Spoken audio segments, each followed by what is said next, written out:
Welcome back sa ating mga balitang basketball. Gagawing available na ng Milwaukee Bucks itong si Brook Lopez sa trade. Ayon sa impormasyon galing sa isang NBA insider, ang Milwaukee Bucks sa ngayon ay pinapasada na itong kanilang veteranong center na si Brook Lopez. Ito raw yung kanilang kinakailangan mga idol na gawin, o maging si Bobby Portis nga o si Pat Connaughton, para sila'y makapag-upgrade ng malakihan sa kanilang kupunan. Kamakailan lang ay kanilang iniwave na ang kanilang team option para kay Marvin Beauchamp, at hindi naman yon magkakaroon ng malaking pagbabago o diferensya sa kanilang team. Kaya ngayon, payag na silang i-trade itong sina Brook Lopez o Portis para sila'y makakagawa ng malaking upgrade man lang. Sa kabilang banda ay matutuloy naman dito ang kagustuhan ng Golden State Warriors na makapag-offer para kay Brook Lopez, considering na sa mga nakalipas na buwan ay kabilang din sila sa mga nagpapakita ng interest sa veteranong center na ito. Ngunit sa mga panahong iyon ay hindi pa nga available itong si Brook Lopez. Ngayon mga idol, sino-sino kaya ang pupwedeng i-offer ng Golden State para makuha siya?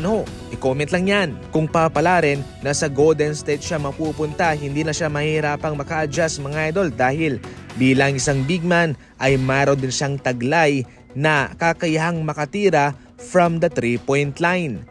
Sa off-season, seryosong sinabi ni Jason Tatum na kanyang tatargetin ang MVP award sa season na ito.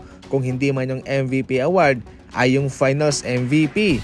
Ngayon ay parang nasa tamang landas naman siya, dahil ngayon sa kanyang kupunan pa lang, ito ay kanyang pinangungunahan na sa puntos, sa rebounding, sa assist at sa steal.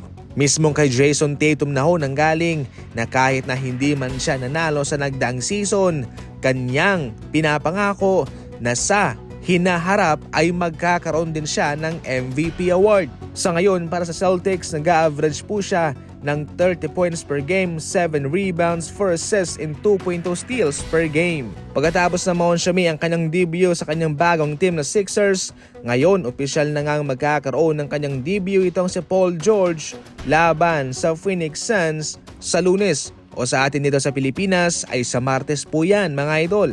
Isa itong magandang balita para sa kanila, considering na sila ay naghihirap din sa ngayon sa kanilang paninimula sa NBA season.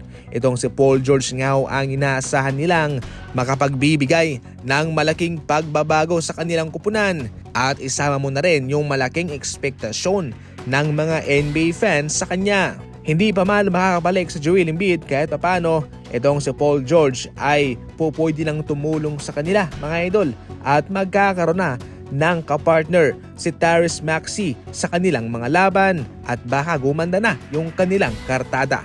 Yan lang muna sa ngayon ang ating mga balitang basketball, and as always, thank you for watching.